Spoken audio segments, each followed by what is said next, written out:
Call the meeting to order of the Portland Utility Board. My name is Karen Williams, and I will be your co-chair for this meeting and do my best to keep us on track. And we are calling the meeting to order under Portland City Code and state law. The Portland Utility Board is holding this meeting electronically. Board members and relevant city staff are attending remotely, electronically, or by phone, and the city has made it available for the public to listen to the audio broadcast of this meeting. The meeting is being recorded. The public will have an opportunity to provide comments during the public comment portion of the agenda and can also provide written testimony to the board by emailing utilityboard@portlandoregon.gov.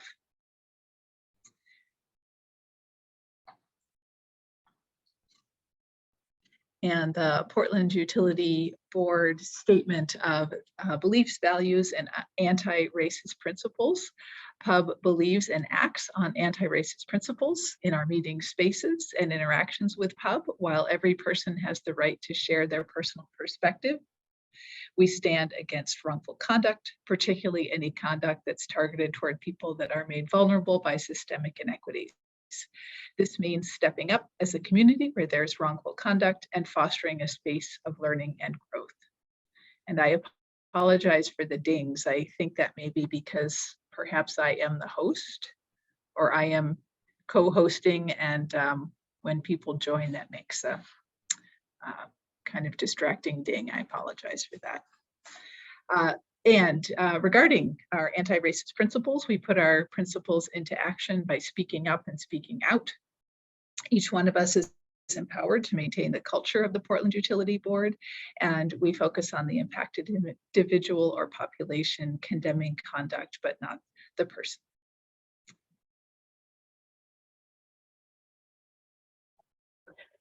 All right, my name is Amy Archer Masters, and I'll quickly run through the meeting guidelines. Please state your name before you speak, and if appropriate, the name of the person you're addressing or that you're addressing the group. The chat box is only viewable by the co-host, which today is myself and Karen, so that if there's any technical issues, we don't lose everybody. Please limit any chats to technical and logistical issues, including signing up for public comment, asking for technical assistance, and reminding us that you've been waiting to speak if you've not been called on. The raise hand function is primarily used by the board. The co-host may lower your hand once you begin speaking to maintain the flow of the conversation. During public comment periods, the public can raise their hand and you'll be called on when appropriate. If you're connecting by phone, please press *9 to raise your hand. Videos may be turned on when speaking if desired. It's not required. Please mute your microphone when not speaking. Members of the public will be muted except when giving public comment. If connecting by phone, please press *6 to mute and unmute yourself.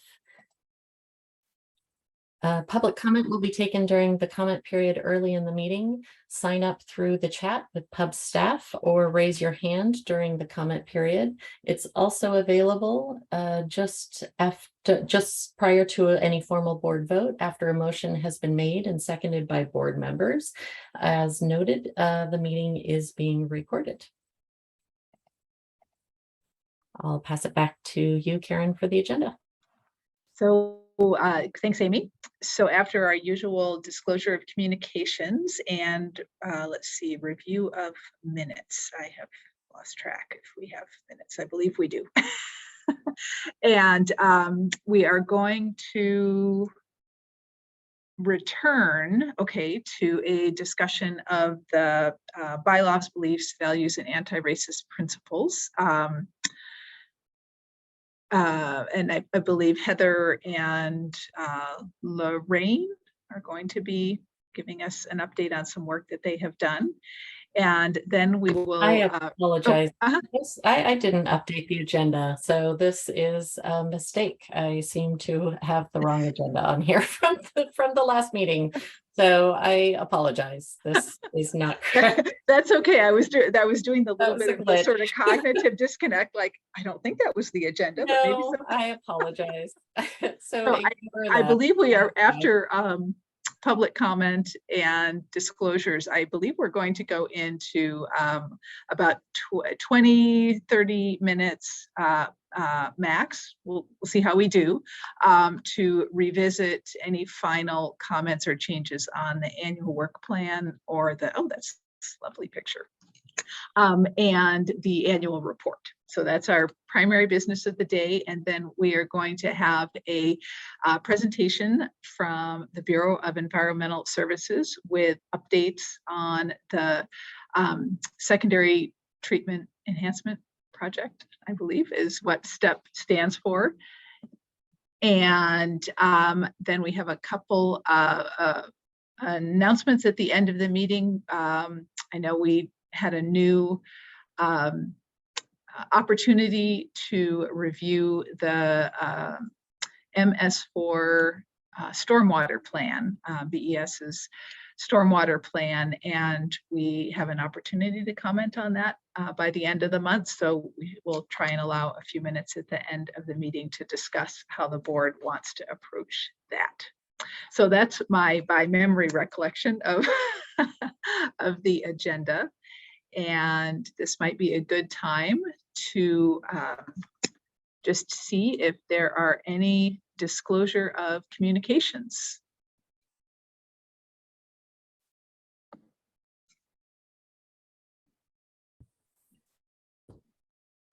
Looks like one, and who has their hand raised?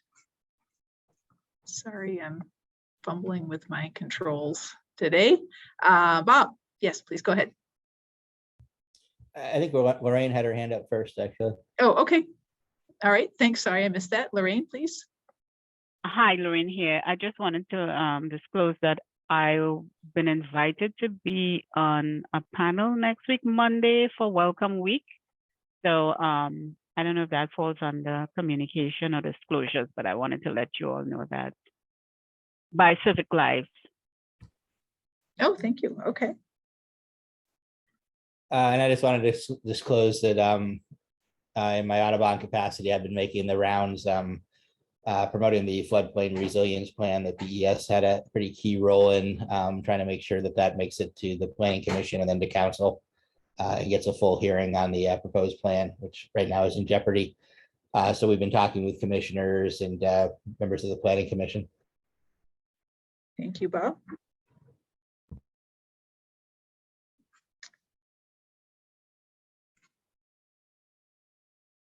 All right, terrific. Anybody else? Do not see anyone else. Okay. And public comment then. Is there anyone at this time wishing to make a public comment? Either raise your hand or hit *9 if you're on the phone, or send a chat to either Amy or I. I'm not seeing anything in the chat. This is Amy, and I've not received anything in chat Okay, or in advance. not seeing hands raised in the participant list. So let's then move ahead with no public comment today. So we do have August 18th meeting minutes. So if give folks just a second to pull those up if you haven't had a chance to scan through them. This would be our meeting after, well, our last meeting after the treatment plant field trip. So summary of our discussion on the work plan and the discussion that we had about the bylaws and anti-racist principles. Any changes or additions or corrections that anyone would like to make to the August 18th minutes?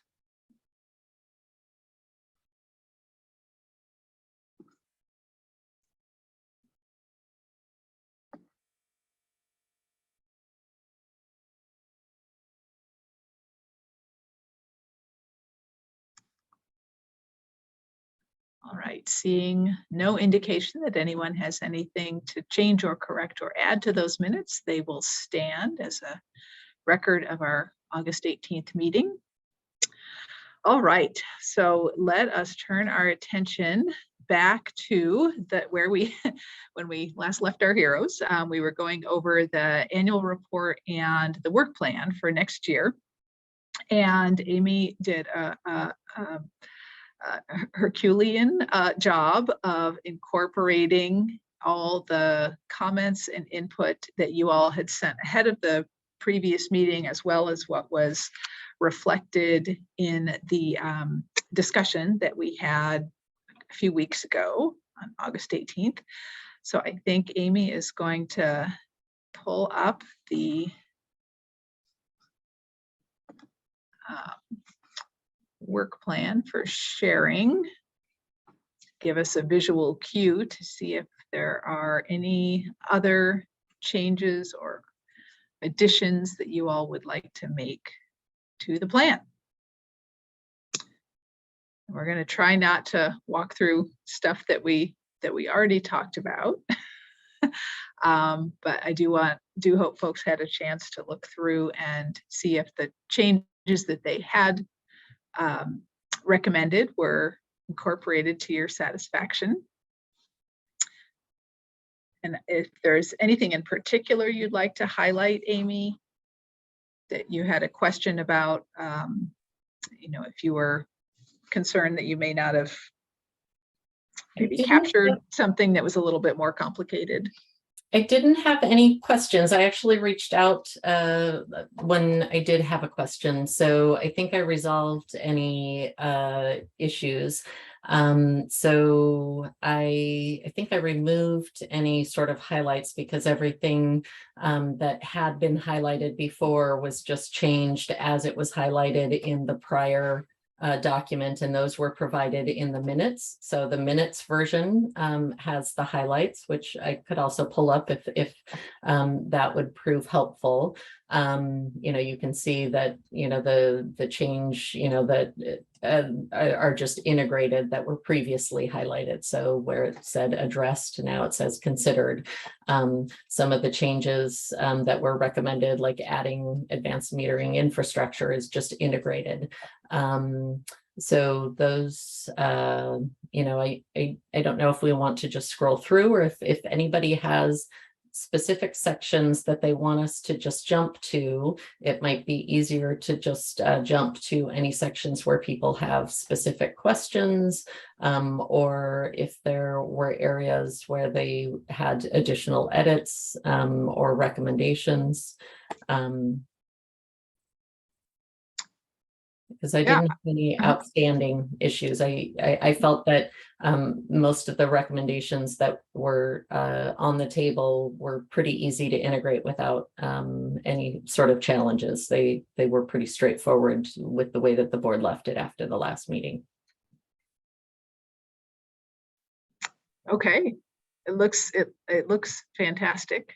Just visually, it looks really nice, and it looks like you've got some visuals incorporated, which is always great for breaking up the text. And yeah, we didn't have a lot of pictures, but I just did try to pick a couple that we had from the year and from the most recent, even though it was just technically after the end of the fiscal year. I took a couple from the recent field trip and integrated some of those into the work plan, some of those visuals. So you'll see those spattered throughout as well.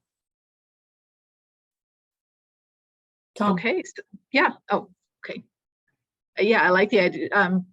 Just 1 second, Tom. But yeah, I like the idea of folks just like calling out if you want to take one final look at any section that you had a particular interest in. And let's go ahead. It sounds like Tom has something to share.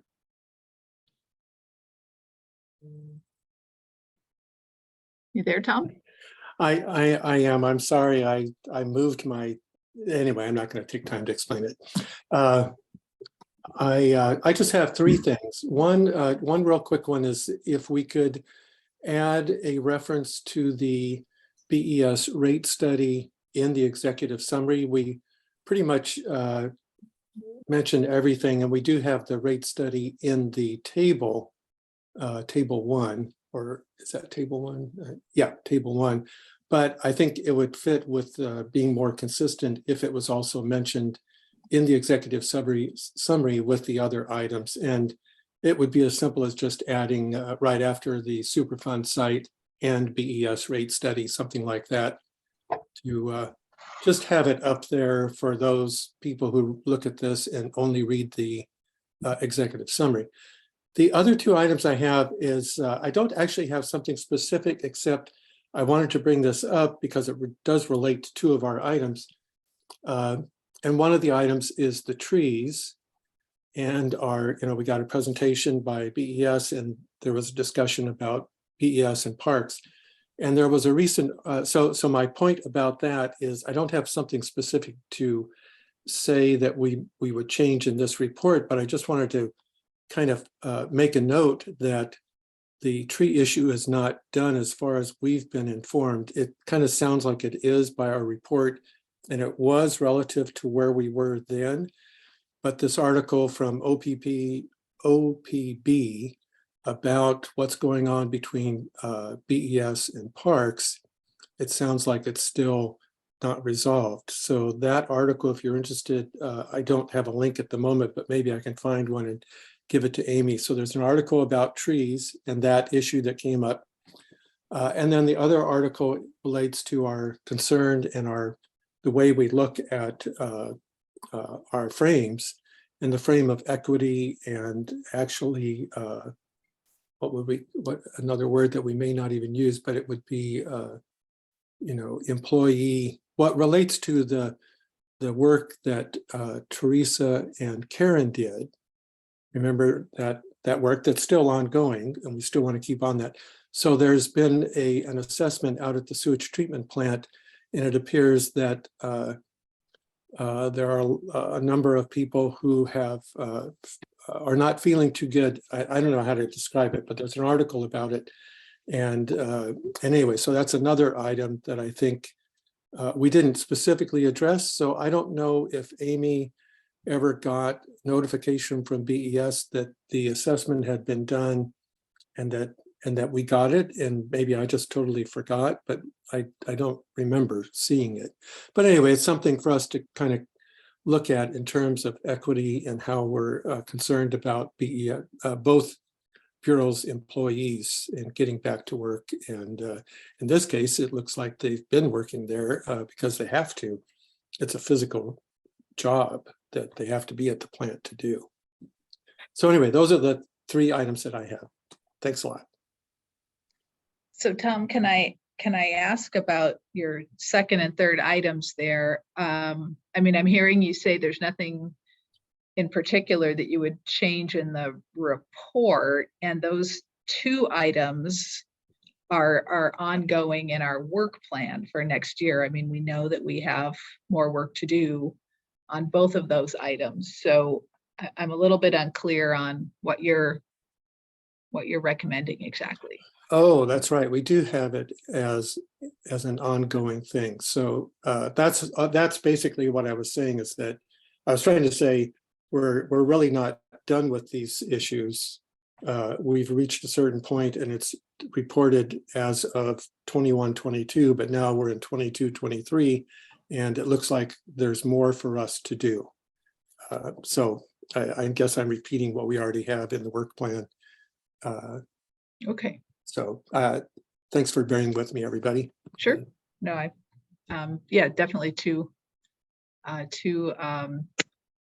important items that we're planning on continuing to work on and hear from the bureaus and put our 2 cents in on over the coming year.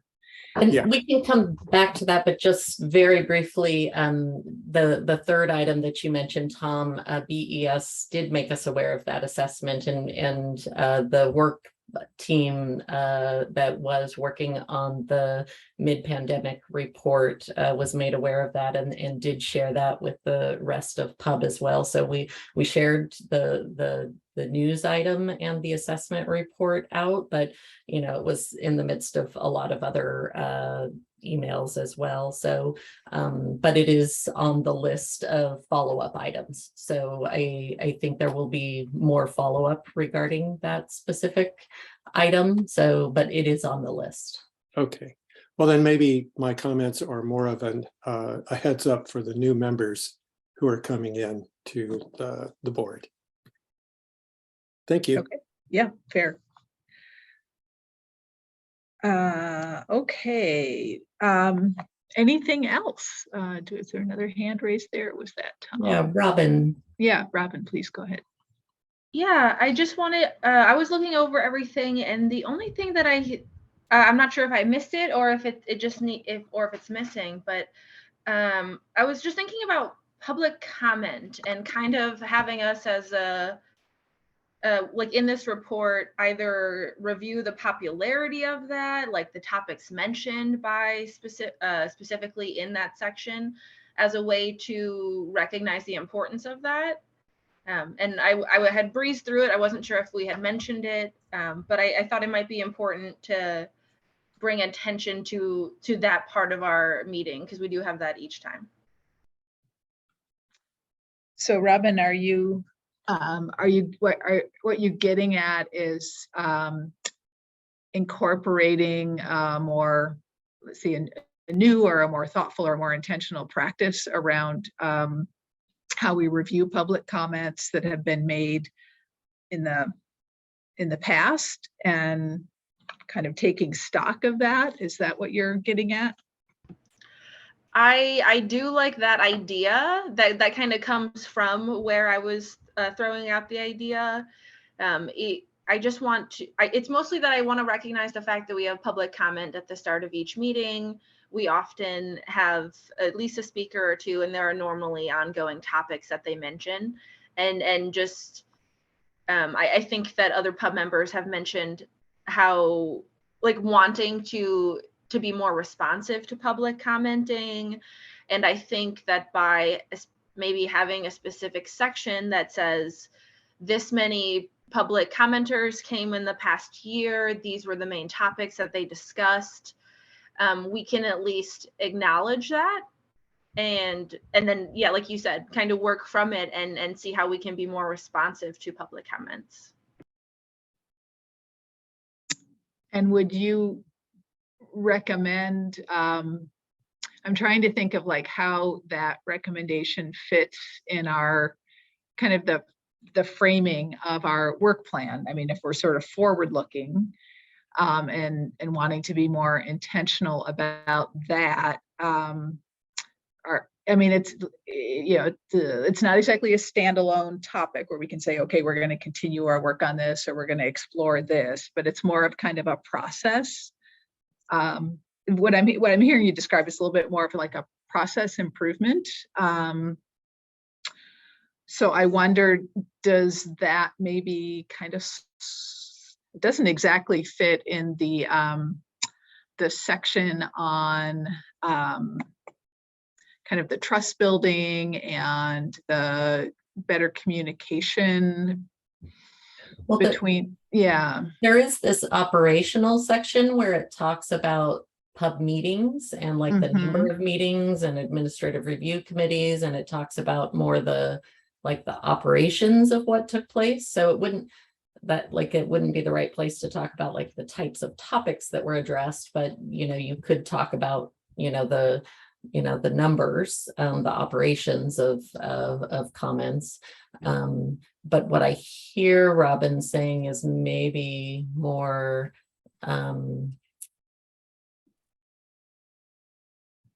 a desire for, if it's an intention. So actually, and I may have mischaracterized Robin, were you looking to have some kind of an accounting of the public comments that we received last year and have that reflected in the annual report? Was that part of what you were suggesting? This is Robin. Yeah, I think it was, but I think that you bring up a good point of like, well, if we're putting that in the report, then how are we using it to look forward? And so I was, to be honest, I was only looking at that the initial idea of just kind of by the numbers to see like how popular public comment is. I think it's important to maybe notate the topics that are brought up, and then yeah, going forward, I guess just seeing if it's within our interest to be more responsive, or just to see. Yeah, I don't know how to explain it. Besides, I have just wanted to be more responsive and acknowledging to the public comments, and I think that by having it as like it's like a paragraph or something, acknowledging that it is a part of our meeting and it is an important part of our meeting, maybe it would raise awareness that we don't necessarily have as many public comments as we could. Mhm, mhm. Hmm.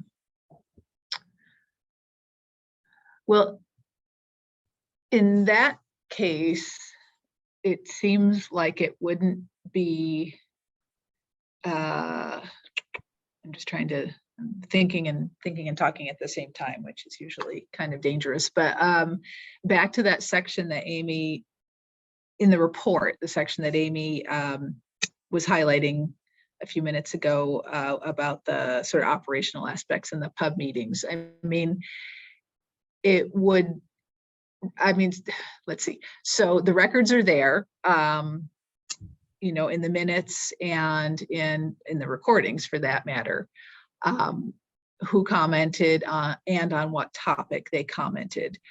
I'm wondering, Robin, like, would you be willing to say go back through the minutes from last year and just sort of make a little table or something that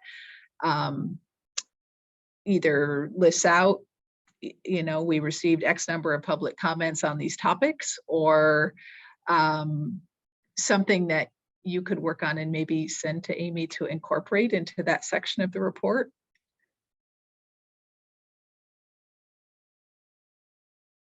I'm kind of looking for a way to act on your recommendation and to do it. I mean, you know, again, this is kind of our last chance. We need to turn this all in before the end of the month, by September 30. So we don't have a whole lot of time for anyway, big research projects or something like that. But it seems like that is somewhat readily available information if you would be interested and willing and sort of helping collect it. That might be a way to get that into the report. What do you think? Yeah, I could review the minutes. I at least want to get like the numbers down, even if we can't. Yeah, I could pretty easily go through the minutes from the meetings and pull something together. Robin, if you would be willing to then just review and see if it reflects kind of what you're intending, like if it would be consistent with what you intended. And I think that it could, if it makes sense in this section, you know, it could be added as a paragraph in this section, just as public comment in meetings. And just add a paragraph, as you said, that reflects, you know, in the meetings, public comment is taken at the beginning of meetings as well as during, you know, prior to votes. And, you know, these follow in the meetings, we receive comment this many times, and, you know, on these general topics, and maybe just a list of the topics. Okay. I like that idea, Amy. Okay. Yeah, we can take a look at that and see how that incorporates into here. If is there general agreement around that in the room? People are supportive of that idea. Any objections to Robin and Amy working that up and adding it to the report? Sarah, I got a couple thumbs up, and it looks like Sarah, you have please go ahead. Yeah, hey everyone, Sarah Messier, ex officio member and Water Bureau staff. Thank you, Robin, for bringing this up. I feel like it's also a can of worms. I'm supportive of including the information about public comments in the report. However, I do want to point out that, there's not a lot of knowledge out in the community about, this public meeting, and that this is an opportunity to provide public comment. I know that these meeting invites go out to, whoever, Amy and Eliza email this out to. But I do view this as an equity issue. This is something that is not widely, there's not a lot of outreach to diverse communities, that this board exists, that these commenting opportunities exist. So I just do want to caution the board that we have to, sort of better understand who's coming to comment, who's not coming to comment, and really understand, those types of demographics and those types of voices that are coming, and making sure that we're weighing that appropriately. And if you do want more people from diverse backgrounds and thoughts and diverse lived experiences, I think that would be a really great opportunity for the board to consider how to invite those folks and those community members to these meetings to get a more rich perspective from the Portland community at large. That's all. Thank you.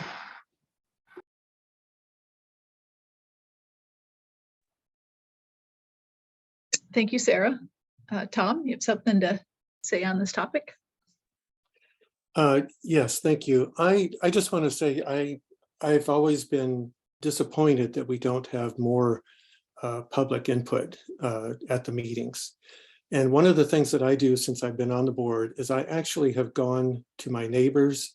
I've told them that I'm on the board, and I've told them about, that they could offer any suggestions to me that I would carry forward, or if they wanted to, offer their comments at the meeting. And I've probably talked to about 30 people that I have run into and encountered, engaged with, and nobody has ever said anything to me like, Tom, yeah, this, take care of this or take care of that, or, bring this up, bring that up, or nobody has come in. And I do have a diverse group of people that I have engaged with. So I'm just thinking that, I hope we get lots of public input, and if anybody has an idea how to get more of that. But I think part of it is too that we are each responsible to try and do our best in how we approach this from our perspective of trying to represent others the best we can, since we are who we are, but to try and do that. Anyway, those are my thoughts. Thanks.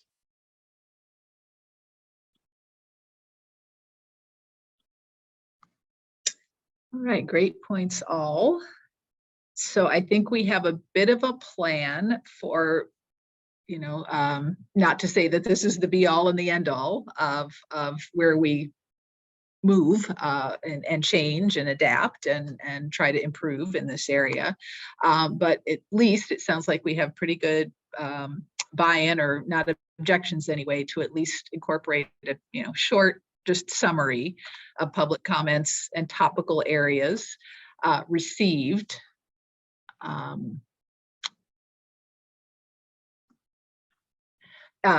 In the last year, and I'm hearing pretty strong, at least a few voices willing to commit to looking at how we make more of public comment and increase the visibility of the board and all those important things to be able to be good representative community members ourselves, keeping in mind that we too are community members and part of our communities. So that said, can we move on to next topic that anyone wants to address in the report or the work plan? And let me just turn back to Robin for a second. Robin, what are your thoughts? Do you feel like there needs to be an explicit item called out in our work plan for next year on this, or do you feel comfortable that, you know, as sort of ongoing process improvement and board operations, and you know, that this is something that we could work on in the coming year? Do you want to call something out specifically as an item in the work plan? I would say that I don't know that that should be up to me on that one. I would hope that there would be maybe a consensus first, but I would hope that as a community board coming here with our own opinions, and that we would support doing everything that we can to really make sure that public comment is heard and really taken into consideration, and the people who do come, that they feel heard, and yeah, just general interest in having finding a way to increase public comment if possible. Yeah, no, hear you. I guess what I was asking is, did you want that topic called out as a particular item in the work plan for us to work on? And then folks, I think we would get at the consensus of whether everyone agrees, yes, that should be an explicit item in our work plan. We could sort of get the temperature of the room on that topic. Does that make sense? I'm just wondering if there's anything explicit you want to call out in the work plan. Not that I'm aware of currently. Okay. Because I mean, I can see plenty of places where this kind of process improvement could fit under, if nothing else, under, I think Amy has highlighted other emerging issues, right? But you know, just as a example for the newer folks, that in the last couple of years, well, for the last several years actually, but then when we went to pandemic and remote meetings, we were, the board was really trying to pull together some kind of a community meeting that was sort of hosted by Pub, and we would do, you know, really much more extensive outreach than our usual mailing and posting on the website about what Pub is, and we would have a topic of interest that would draw in hopefully you know, an array of folks that wouldn't normally just know about and call into our you know, meetings during the business day that used to be held in, you know, a Portland office building downtown and maybe weren't super accessible.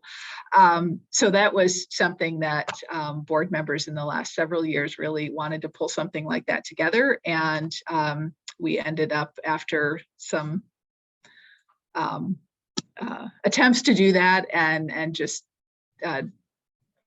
you know, decided in pandemic land, it just wasn't something that was going to accomplish maybe what we had hoped to accomplish. And anyway, so just the idea of having a more publicly accessible space where members of the public could learn about Pub, learn what we do, and engage, right, and let us know what they think. I think Robin has certainly been a recognized issue among Pub members, and I can certainly see it being something that we work on in the coming year, again, or still, or you know, continue to work on. Okay, anything else, folks, on the report or the annual work plan? Julia I would has like her to add to hand this raised. conversation. Oh, I'm sorry. Go ahead. Yeah, I didn't miss your hand. Yeah. I'm doing bad. This is Julia. I just wanted to respond to I mean, I actually do think it's good to add this language in, and less because I worry about our responsiveness, but more because I feel like we're not being that inclusive. You know, I feel like we actually did like a really robust response to the lead requests and lead concerns. Although I am very curious about doing a more significant follow-up about Gresham trying to get off of Portland's drinking water system. That seems like a huge issue that did not have a due process. And I would like to do a deeper dive on that and have not had a chance to do that yet. I feel like that was a really big deal that we should be trying to look into. But that said, so yeah, I think we need to both explore how do we respond, especially to comments like that are actionable, that are timely, that are like something that we maybe should be weighing in on that wasn't in our work plan, you know, or on our agenda. But also I think exploring with Eliza and staff about like, how are we currently advertising? How can we be expanding who we're telling about these meetings? You know, I work at the state legislature like level all the time, and I'm signed up for a bajillion listservs, and I don't always look at everything, but it's people who do a deeper dive and work on like transportation issues always know when a hearing is coming up where they're talking about a thing that they want to weigh in on. And so I'm just like wondering if you want to expand the like kind of permanent list that we're sending these notices to, but just we should be having a conversation about both, like how do we try to bake in responding to public comment into like our regular operations, because it doesn't feel clear. And I understand that the purpose isn't to respond in real time because we don't want it to derail the meeting, and it's good that we're allowed public comment to happen where they can talk about anything. But I do feel like we don't have a really good process for like engaging reciprocally if like that feels like the appropriate action. So anyway, I think it's worth putting in here that it's something we should work on now that we've kind of had this conversation, because I think it's an accessibility and equity issue. And I also feel like there's a little bit of a process issue going on here too. Yeah, for sure. Where would you add it, Julia? I think I think that the suggestion you had makes sense to me. I mean, even if it's just, if we can just flag that this is something that we want to work on in the next year, you know what I mean? I don't know where exactly we flag that, if it's in process, the process section. I'm not, Right. I'm not good at the systems things, but I have ideas. Well, how about, I mean, in the interest of having us not forget, right? Yeah. That we talked about and said we were going to work on this. Why don't we, I mean, I'm looking for something, Amy, just a bullet called, something like board process and operational continuous improvement. For example, public comment strategies or something like that. I mean, I think we would do that anyway.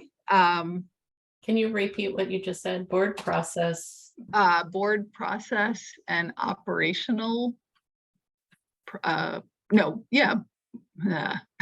course I can't repeat it. Process, I'm getting at process improvement, continuous improvement. For example, public comment responsiveness or something like that.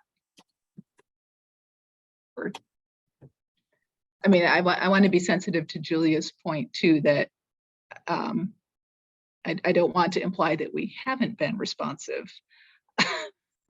But I also want to acknowledge, as anything, right, there's always improvements. And we should be seeking to, ways to be more inclusive and, more relevant, right, to our community. So. Okay. And this section makes sense, right? And down in the pub specific work, board process and continuous improvement. I would think so. I'm not seeing it on my screen for whatever reason, but okay. But that's just, I'm sure, just a screen sharing limitation of my. Okay. Oh, you got it in comment there. Yeah. Okay.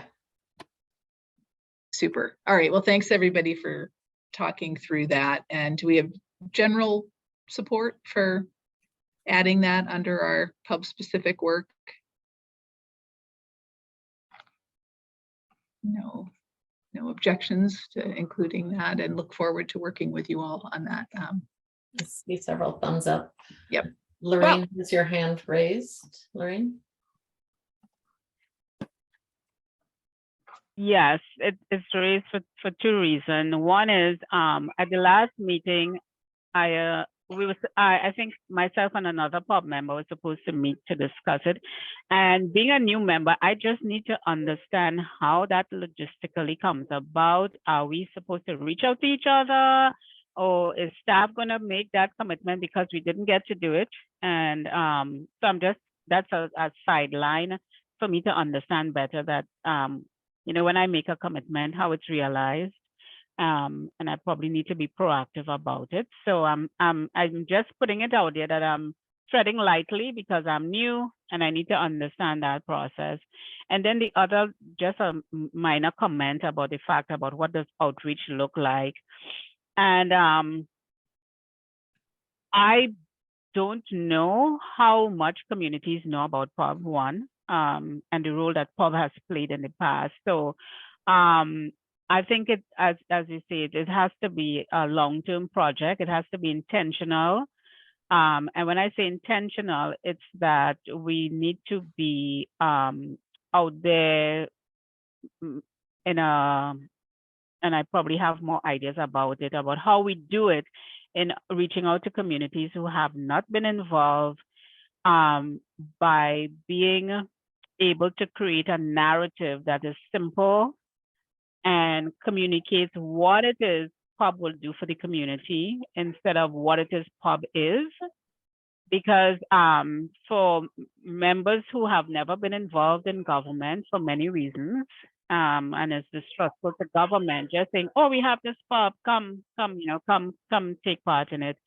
I think it needs more than that, because as a Pub member, I kind of have an idea about what it is we can do, but how can I communicate that to someone else to say, hey, when I go talk to them, this is Pub, and here's why you must invest your limited time or resources to come to testify or to participate. What is in it for you? What is it for you? What is in it for your community, kind of thing. So yeah, I just wanted to share that.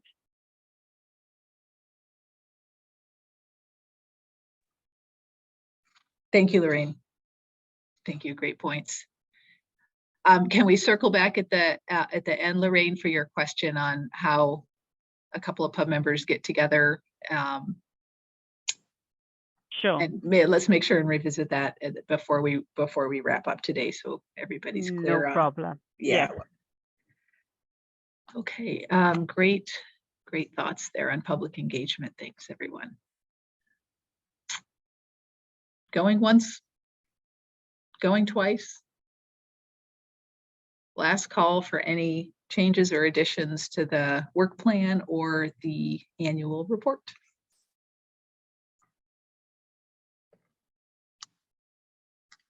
Okay, hearing none, then our next decision is going to be to adopt this report, and with the two additions that were recommended, and ask Amy to send it to City Council. So, okay, great. Thanks, Amy. I was just going to say, Amy, do you have any suggested language? So sit with us a minute, but this would be the decision for us today is this report and work plan in a good enough spot that we are comfortable submitting it, showing what we've done and what we plan to do in the next year. And again, with those two additions that Amy and Robin are going to work on, adding a bit about public comment, backward looking. And I guess we've already got the addition in the forward looking part of the work plan. So it's really just adding that a bit of a table or something to summarize the public comment we received. So noodle on that. And with that, is anyone willing to put forward a motion? I can read it. Adopt report and work plan as discussed during meeting, delegation to Pub, staff authority for final formalization and grammar edits to finalize and submit document to council. And is that Chris? Yes. Thank you, Chris. I second the motion. And Julia, wonderful. Okay, before we move to public comment, is there any discussion on that motion to submit our report to City Council among Pub members?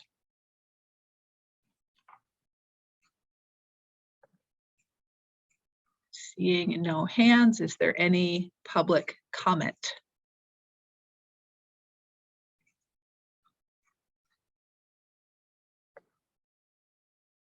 All right, and with no public comment, let us move to a vote. This is Karen Williams. Oh, and for new folks, I'm not sure. We have voted on a few little things, but for new folks, we just go by number. So you're numbered in the participant list. So when your number comes up, please just voice your vote. So I am Karen Williams, co-chair number 1 today, and I vote yes.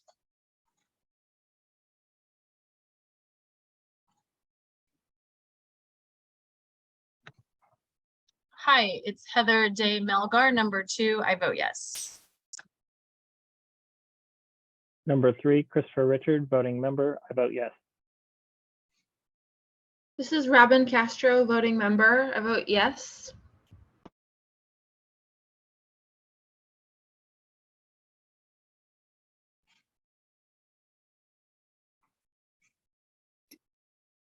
Do we have a 5?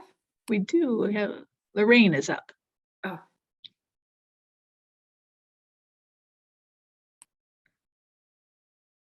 Are you with us, Lorraine? Maybe Lorraine had to step away. I am. Oh, very good. Oh. I am up for, sorry, my grandbaby was asking me a question. I'm sorry. Oh. No problem. Lorraine, we were just, no problem at all. We are just voting on adopting the annual report and work plan and submitting it to City Council. Yes. Okay, fantastic. Yes, vote. Thank you. We move on to Julia Julia. DeGraw, I also vote yes.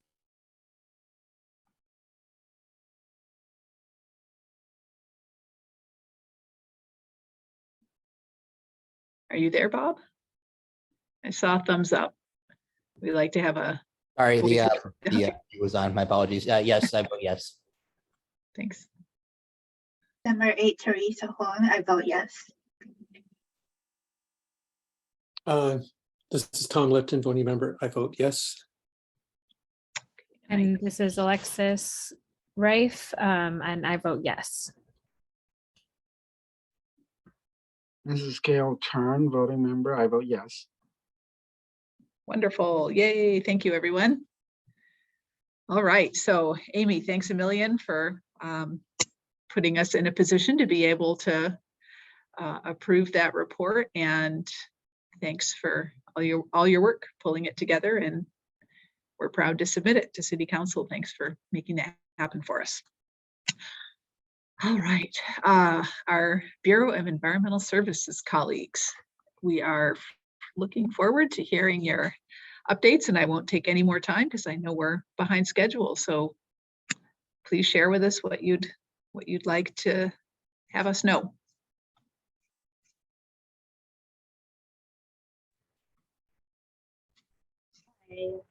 One, I'm wondering if Farshad, oh, there you are, Farshad. I'll let you speak first. Good afternoon, Pub. For the record, my name is Farshad Aladadi. I'm the Business Services Group Manager at BES, and I'm here supporting Muriel. We are going straight to the point. Thanks, Farshad. So my name is Muriel Gesa Teufel. I work with BES. I'm in the project management office, managing projects. And we heard on August 24th, was at council for BES to talk about the STEP, what we call STEP, the Secondary Treatment Expansion Program. It's the largest investment from BES since the CSO program. And we were asked if we could present this to Pub today. So it's the same presentation. We didn't make any changes, but I might skip over some slides, or I'll be happy to stop if you have questions. Now, I may need to adapt it to the time because it's 4:24, and I think this meeting runs until 5, or I have to until 4:50 maybe. I just want to make sure that I gauge my time. Yeah, yes, the meeting would end at 5, but if we can you know, if we can hang on to a quorum and there's enough folks that could stick around for a few minutes, we could go a little bit past 5. We want to make sure and we get the information you want us to have. I know I myself am going to have to leave at 5:15. So Okay.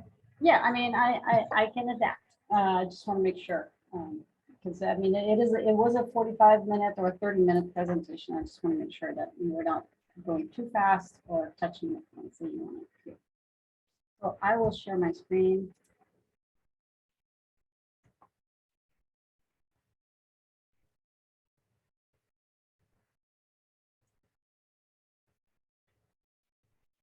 And so I'm the only one today.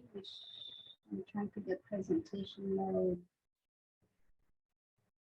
and I don't, Muriel, I'm not sure if I'm the only one having this problem, but I'm not seeing your presentation. So something might not be sharing. I cannot see it either. Are you seeing my screen? Not yet. No.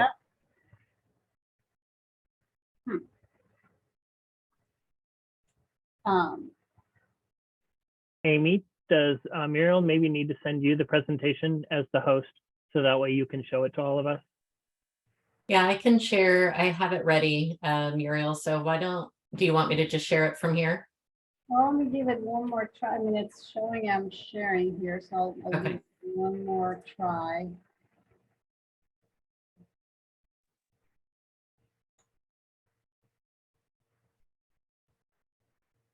Looks like you're there. Okay, great. Thank you. And I'll do presentation mode.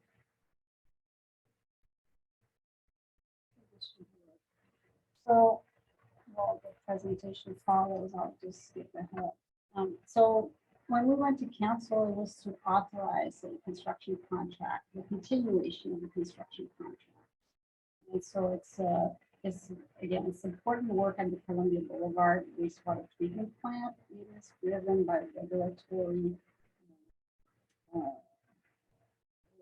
agreement with the Department of Environmental Quality. Hey, Muriel, I'm sorry to interrupt you, but your voice isn't super clear, so you might need to adjust your microphone or get a little closer to it, or. Yeah, this is interesting.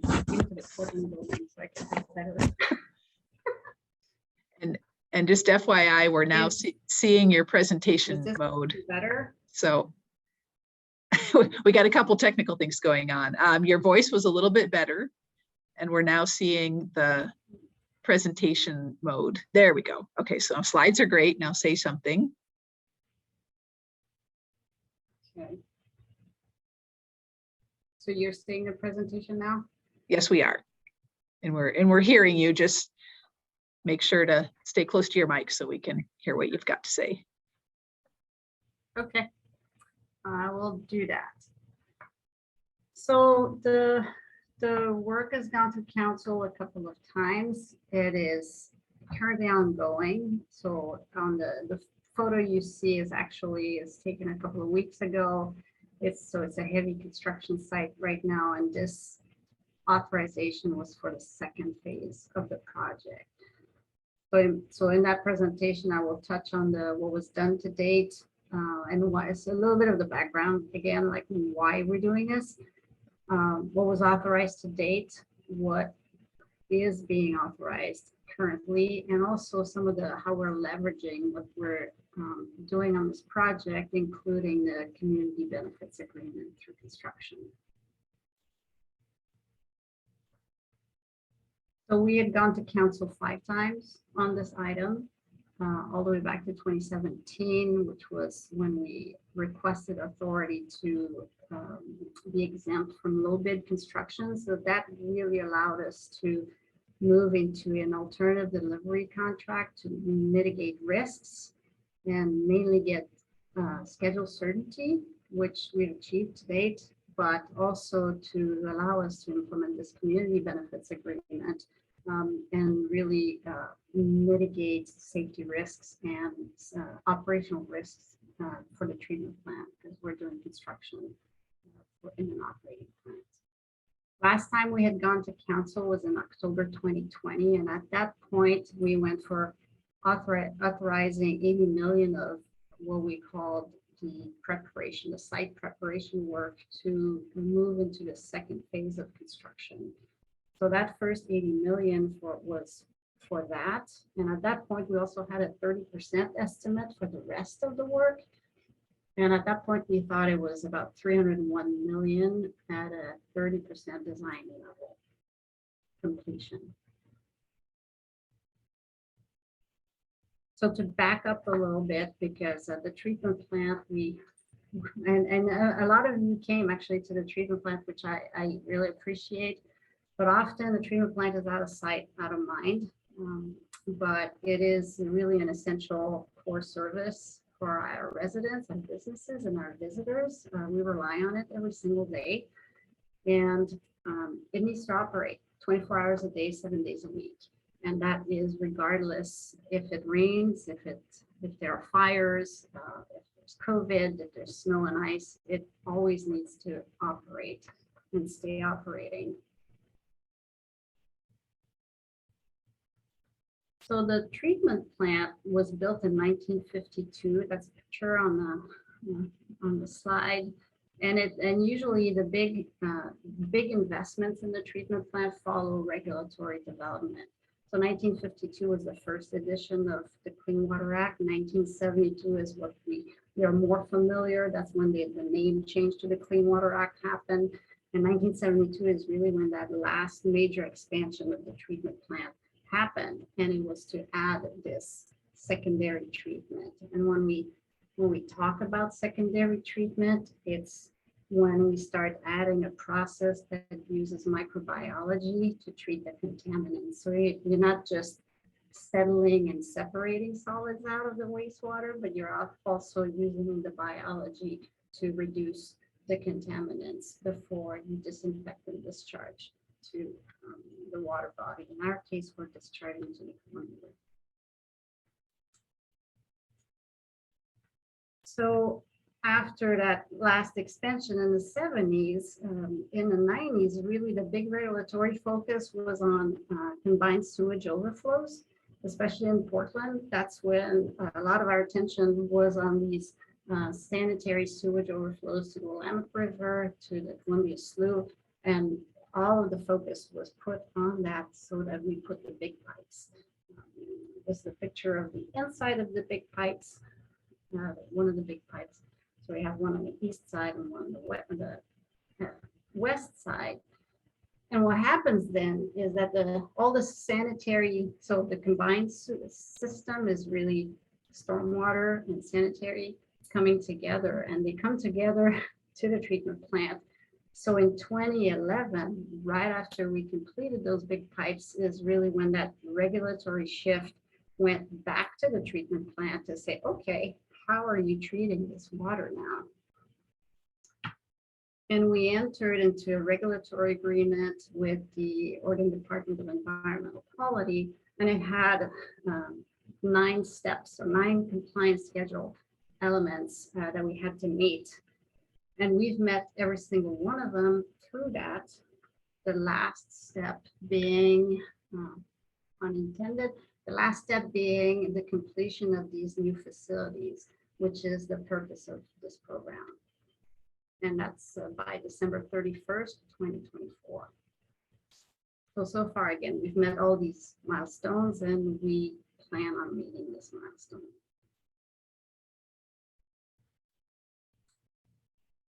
So the regulatory mandate focuses on secondary expansion, so secondary treatment expansion, and that's really the addition of clarifiers. And I'll explain a little bit what a clarifier is at a high level. But in the previous slide, you see that the last expansion was in the 70s. And so while the clarifiers are these big tanks we need to add, they do rely on a lot of these ancillary systems that date from the 70s. And we can't just say, let's add those tanks and forget the rest, because then the clarifiers will not be functional. So there's a lot of other facilities that are needed to be upgraded to make these new clarifiers functional. And you see a couple of pictures here, like the boilers for the utility tunnels and the facilities. Aeration basins are showing a lot of corrosion and concrete decay. The control panel, a lot of the backbone systems, electrical, piping, and concrete are aging and needing replacement. One of the big aspects is what's called the solids handling facility. That is that is from the 70s, and that here you see how corroded it is in the environment. And here's a view of the tunnels and the electrical system in the tunnels.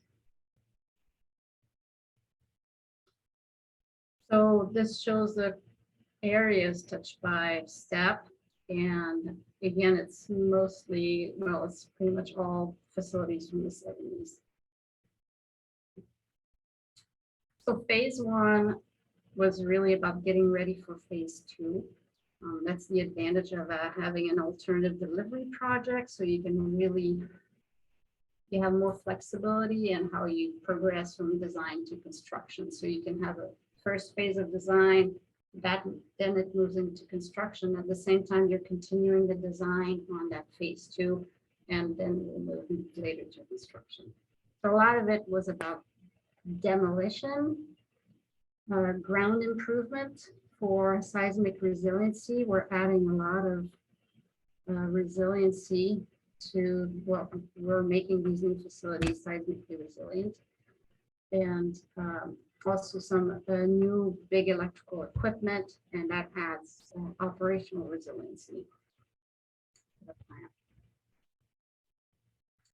The phase 2, which was the point of the ordinance, is what we call the vertical work and the permanent facilities. I'm just showing this picture because if I didn't point to it, you would miss that there is a worker behind these pipes. The site is really constricted. It makes it difficult to do the work, and that is to be taken in consideration when we look at not only the cost of the safety measures and the worker protection measures that have to be in place to make sure that everybody stays safe, that the plant keeps running, and that we do the work.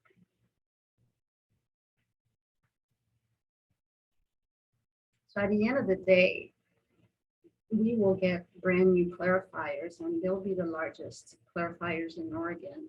You can get a feel for the size when you look at this picture and you see how small the trucks are compared to the size of the clarifiers. So these are the 2 new clarifiers with, we've put ground improvements, we finished the ground improvements for them, and we've put seep and piles so that we can excavate.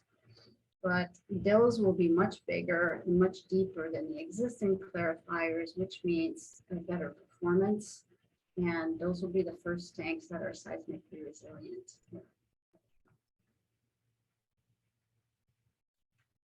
A lot of work happens underground to connect the new clarifiers with the other facilities.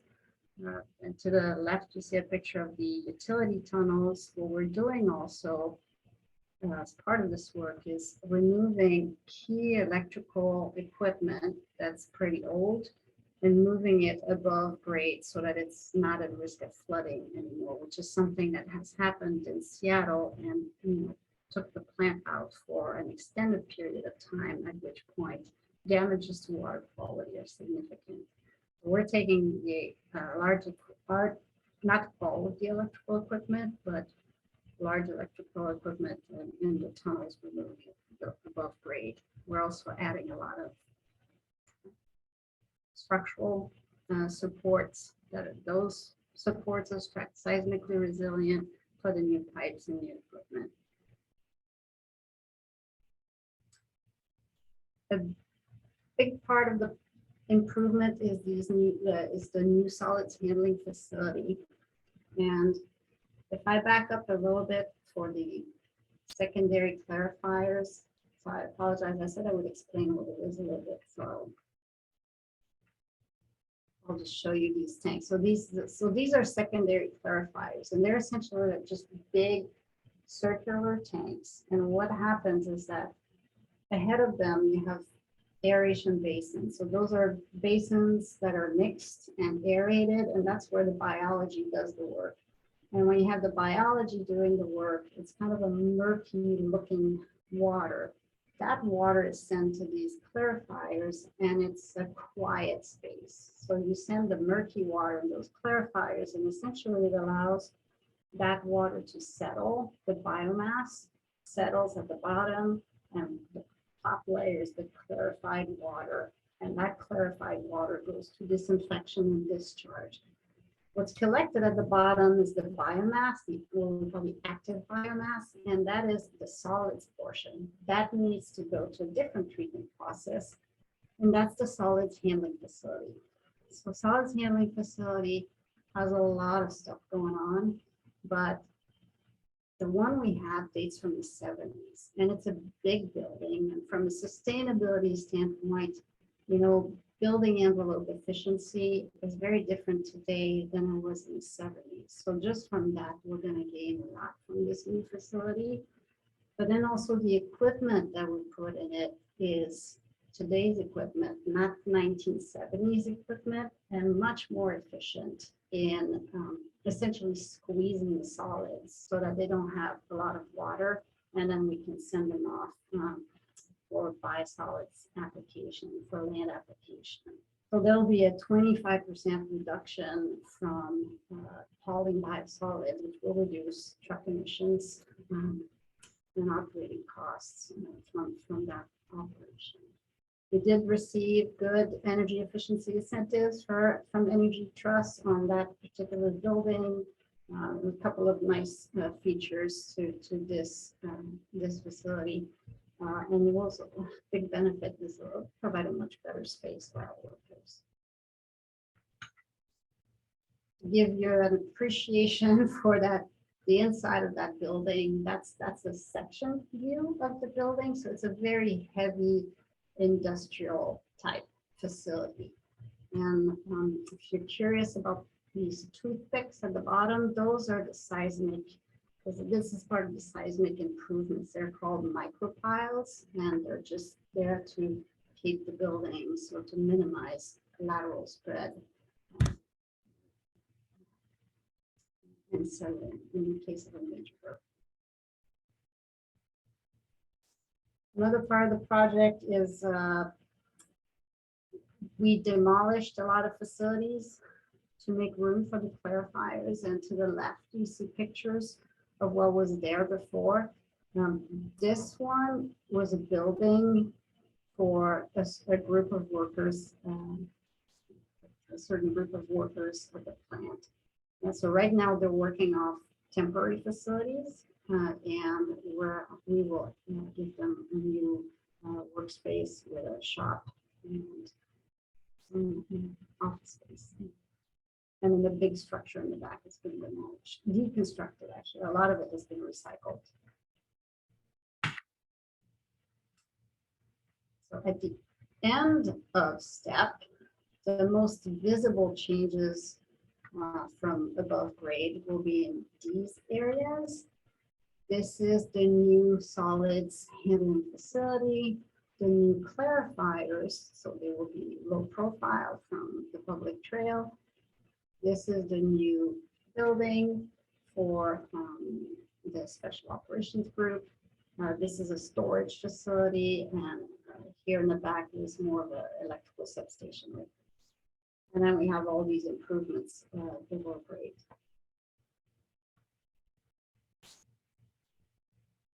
When we went to council last in 2020, we had a 30% design uncertainty. And that was, we had, our estimate was 301 million, and that came, you know, it could go up to 391 million based on the design that we had at that point. What we didn't account for is what happened in 2020 and 21 and 22, and how the market, you know, the war, the supply chain, the Great Resignation, and all these things, how it would impact construction.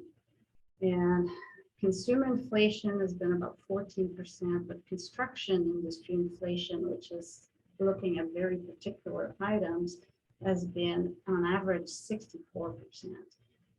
And for STEP in particular, then it has even been higher on average. So that would mean that 30% design, if we had estimated it in 2022, it would have been 495 million, up with a range of uncertainty up to 643 million.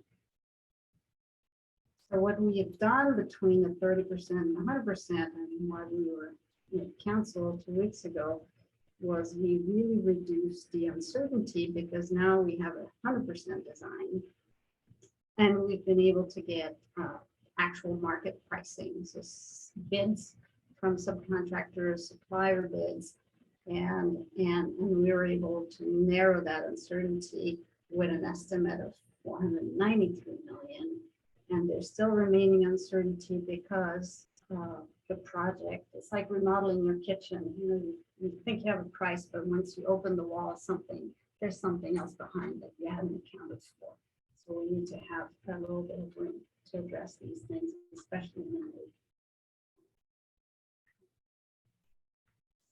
So what we've done to stay in that $495 million range since 2020 is we did continuous value engineering through the project, really.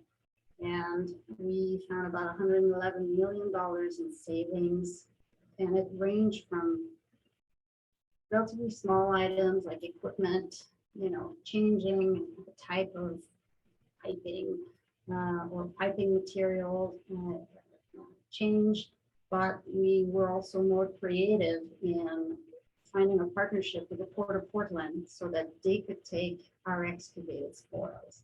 And that was big savings, actually, $6 million of savings by entering into an intergovernmental agreement with the Port of Portland that was mutually beneficial. So that was a great value engineering work, a little outside of our classic, what we consider classic value engineering. But it also provided benefits in it reduced carbon emissions because we didn't have to haul so far. And we also were not filling a landfill with just excavated soil.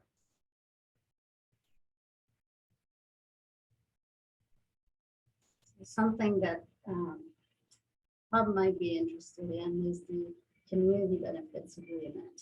And the community benefits agreement is really an agreement with the unions relative to increasing diversity in the construction work. And that's really what it is. It was based so that on STEP, it's the first time we've been implementing the CBAs, the acronym we're using, the CBA, since council had passed a resolution in 2017. And on this job, Kiewit, who's the prime, is performing 30% of the work, and there's some subcontracting a lot, so that's 7% of the work subcontracted. I'll present a couple of the performance metrics on that. So again, on the background, so the agreement, it took a lot of preparation before construction so that we could work with the unions, work with the contractor to plan for the construction work and project out and forecast the trades and the workforce and the subcontracting and suppliers needed on each part of the work. So once that planification is done, we also formed an advisory committee. It's a requirement of the CDA. So the advisory committee is really a working committee, and it's formed of members of those unions, members of community CBOs, and like apprenticeship, state approved apprenticeship programs, and then employers, which are subcontractors representing minorities or women-owned businesses, and they're all at the table to advise and help the team meet their targets.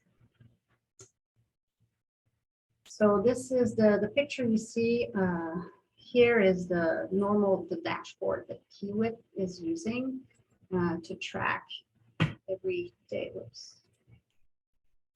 To track every day, every week, every month, how they're doing.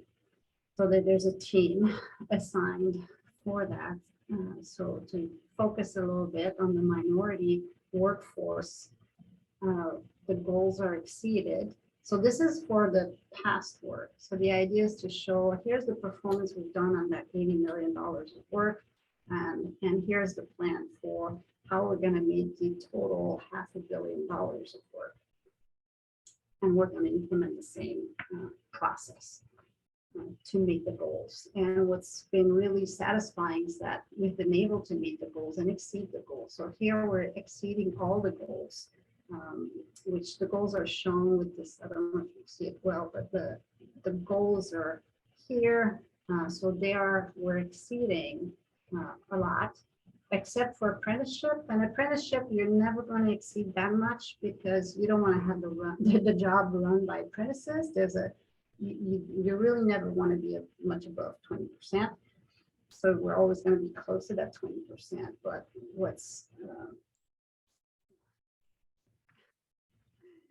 what is nice to see, and I'm going to jump ahead to the apprentices, half of the apprentices are a minority, and you have about a fifth of the apprentices have been female on the job.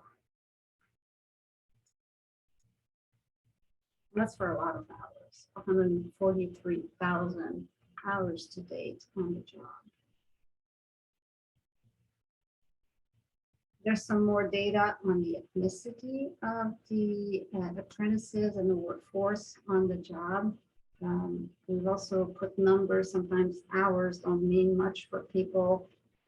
It might be a little more relevant to see how many people have been involved on this project. And so we've been able to really impact and make a difference for a lot of workers.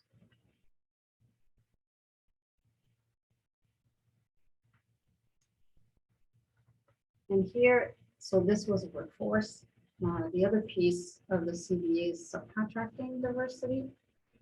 So far, it's been 13 million has been subcontracted to date with 30 different businesses and a very wide variety of types of work. Really, like core work, civil excavation, demolition, heavy demolition, concrete, mechanical, HVAC, and utilities. And in this case, a majority has gone to African American businesses. Some examples of those subcontractors at work. So talk about heavy demolition. So Northwest Industrial has been doing different scopes of work. On the left, it's excavation, and on the right, it's heavy demolition. But Petrichor has been doing the concrete beams, ring beams around the clarifiers, and McDonald's has been doing work related to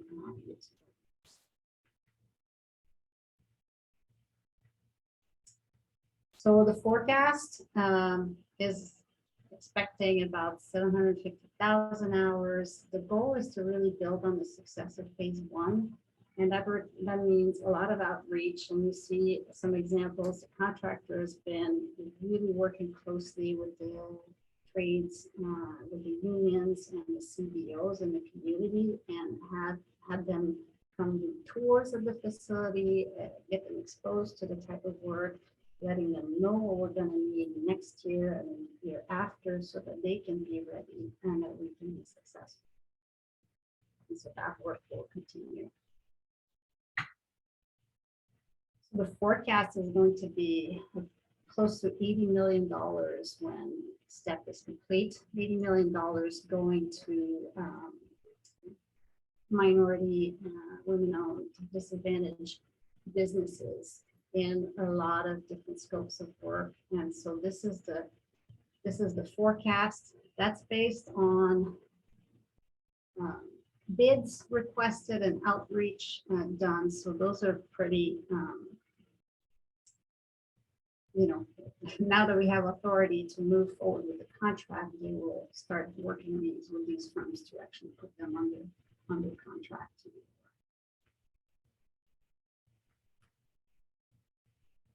So the schedule for phase one will be completed in 20 February. And phase two, the amendment, it has two big milestones. December 2024 is the completion of those clarifiers. That's the regulatory piece. And then December 2025 for everything else, including final demolition and cleanup of the site. So some of the points we brought up were really related to why was this really urgent to go to council with. Part of the issue was the market is really volatile, and what we could do, we've controlled everything we could, but one thing we can't control is future inflation. But we know at this point in time with the quotes and the bids and the lead times where we wanted to be able to enter into these commitments as soon as possible so that we minimize future uncertainty. And that concludes my presentation.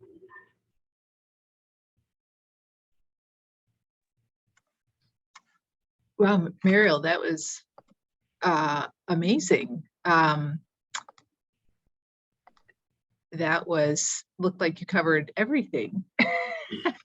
Perfect timing.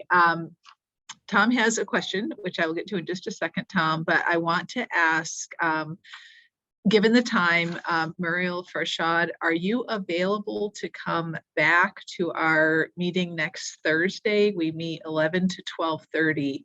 I wonder if we could, rather than rushing the questions that people may have, I'm wondering if you'd be available to come back for maybe 15 minutes at our next meeting. It's asking a lot, I know, but. Is it Thursday this week, or you mean Thursday next week? It's Thursday next week. Our meeting 15th. is the 15th, yeah, and we meet 11 to 12:30. I'd be available to come back for sure. I great. could probably be available. Okay, yeah, I didn't mean to necessarily put you on the spot. I just wondered if that was at all an option, because yeah, we've clearly got questions and comments, and I really don't want to try and squeeze them into 5 minutes. So let's leave that open as a potential for folks to know that you can look through the presentation. And Muriel, would you be able to send Amy to send us the presentation so people could go back and, there was a lot there. So that would be great if we could have that to review. So Tom and Lorraine, why don't you go ahead, and then we'll try and wrap up for today. Well, actually, I would be very happy to forego my question now. If you guys can come back next week, that would be great. Okay, good. So I'll wait till next week.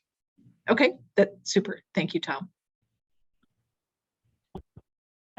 Can I just put my questions out there so you all could come prepared next week with the answers? Okay. So in one of the earliest slides, Muriel, you mentioned 30% completion rate.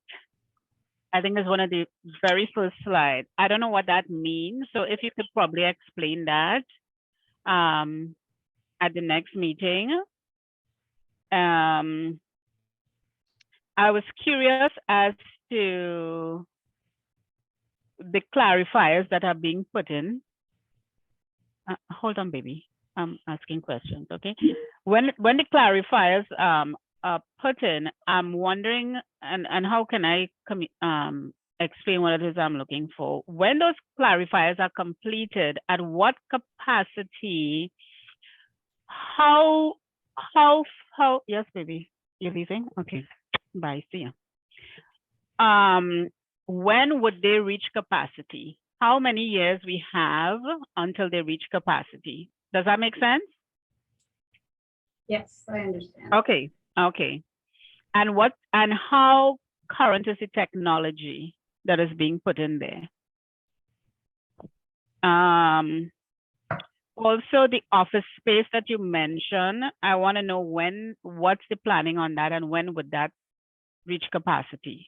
Because right now, at least when we toured earlier, they were already bursting at the seams or beyond capacity. So I'm just curious about what kind of capacity would the new office space have? And then the other question is, how does the hours work for BIPOC, the breakdown of the hours worked? How does that translate into earning power? Does that make sense? How does the hours work?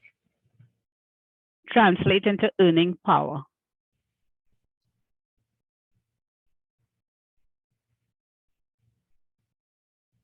Or We'll do our best compare. to- I we'll beg do your our best pardon? to estimate. I was just going to say, I think that's a complicated question, but we'll do our best to bring some data back. Okay. And then the final question is, you mentioned that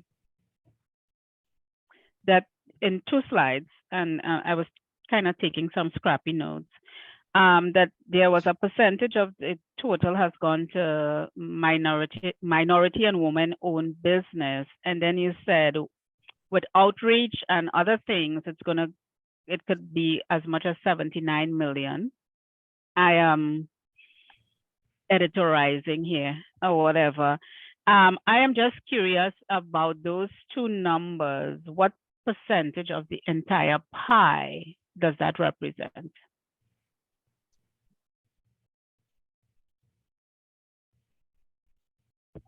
Yes. Do you need clarification? No, I understand. your Okay. point. Thank you. All right, it will give me a better perspective. Thanks so much.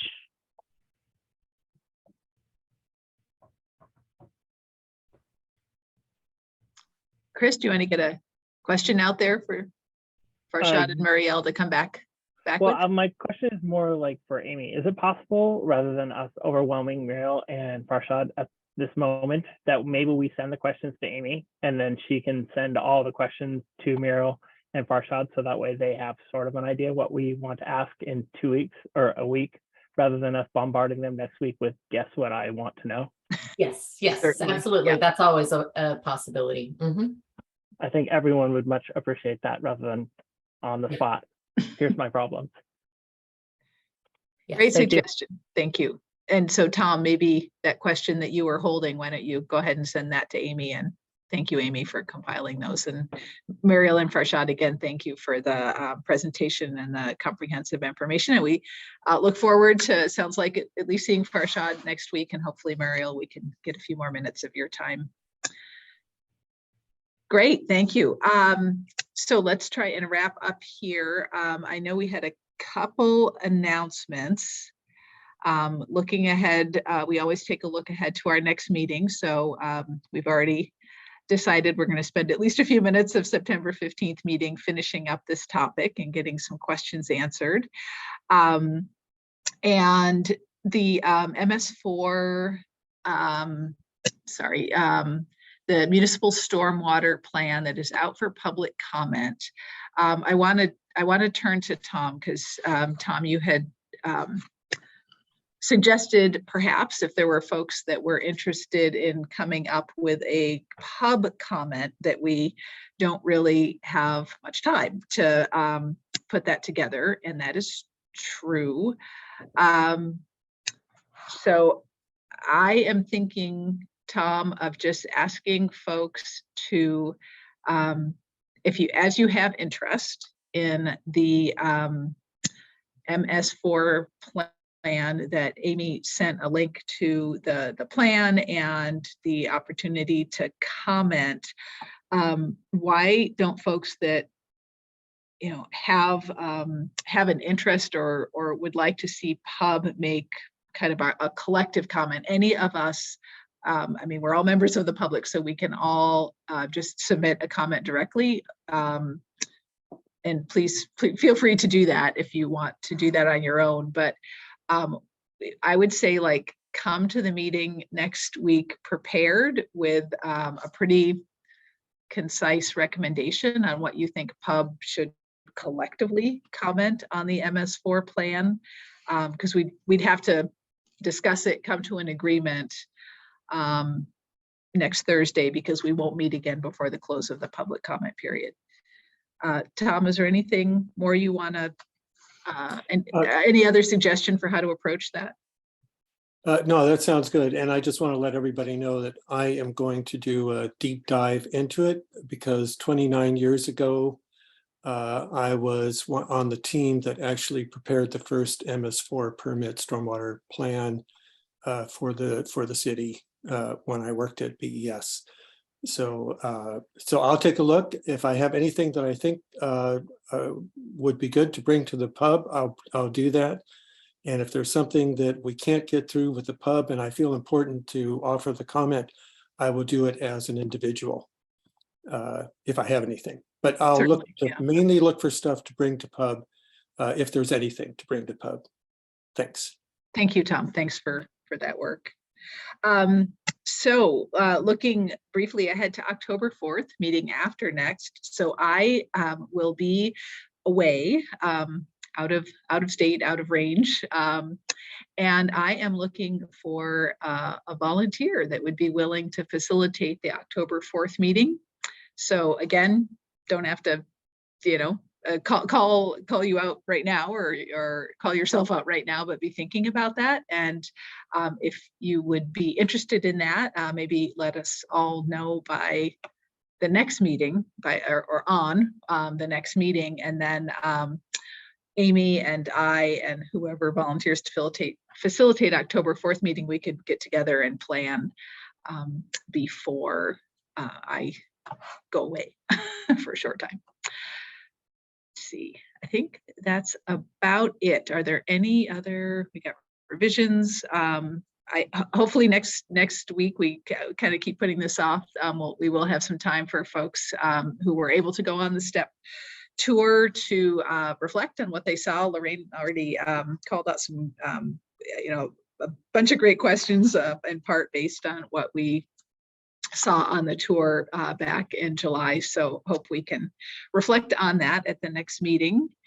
And back to Lorraine, your question about like how to get together kind of offline or outside of formal meetings. And it is, let's see, if you and Heather wanted to just, by email, get in touch with each other and meet separately, you are totally free to do that. There are no like public meeting rules around that. If you wanted to have Amy kind of help sort of facilitate that meeting or help set it up, Amy usually has time to help with things like that, recognizing Amy's juggling a lot right now with Eliza out. So I don't know, I'll just look to Amy if Yeah, I can certainly help support get that. folks together. Yeah, just let me know and I can help set something up and help you either schedule, or if we need to set up a Zoom meeting so that we can all connect, and you want staff support to help draft anything, then I can certainly help support you. So yeah, just let me know what type of support you need and I can help you with that. Does that work, Lorraine? Does that answer your question or give you something to work with? Yes, it does. Okay. It does. Thanks so much. Well, and thank you for the extra effort too. All right, then any other announcements for the good of the order from anyone?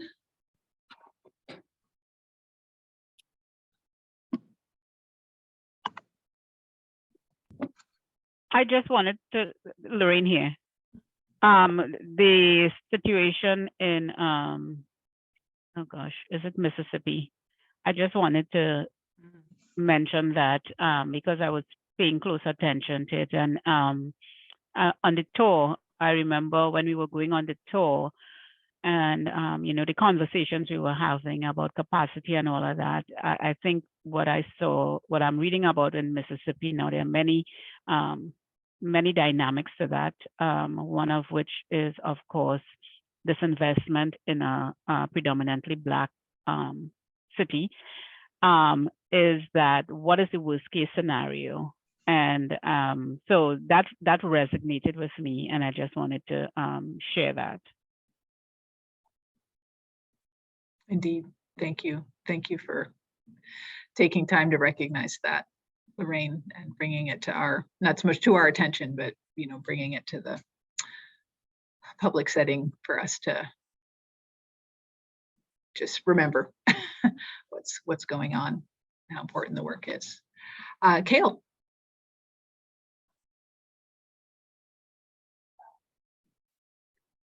Yeah, hi, thank you, everybody. Good to see everybody. Wanted to, well, first of all, I wanted to welcome all the new board members and also thank all the board members for their service in doing this, this important and wonderful work. I wanted to inform everybody that, after weeks of careful thought and consideration, I am making this difficult decision to resign as a member of the Public Utility Board, and today will be my last day. It has been a real pleasure and honor to serve with all of you, and having to resign is really tough for me. And having to resign because of changes in my personal life and increased responsibilities at work makes it even harder, because I have to prioritize what goes on. Not that this work is not important, but there are other priorities that I have to tend to. The biggest thing is I feel that I have been doing the bare minimum in attending meetings and not really participating and contributing where I feel like I could be. And so just taking up spot, I feel like is doing more of a disservice to our communities than it is to serve. So hopefully we're able to identify people who are committed and give an opportunity for someone to be able to contribute and work for families that continue to struggle as we recover from this pandemic. So thank you, everybody, again. All the best to you, Kale. Thank you. Thank you very much. And you will be missed. Yeah, Kale, please don't ever doubt the passion and the commitment and what you contributed to this board, however you qualify it. But it was certainly not a minimum in my book. I really want to thank you for everything you brought to the board, and we are really going to miss you and your contributions. So best of luck to you, and yeah, wishing you all the best in your work and family life. So take care. All right, well, on that rather sad note, we will see you all. Let's call the meeting adjourned. Stop our recording and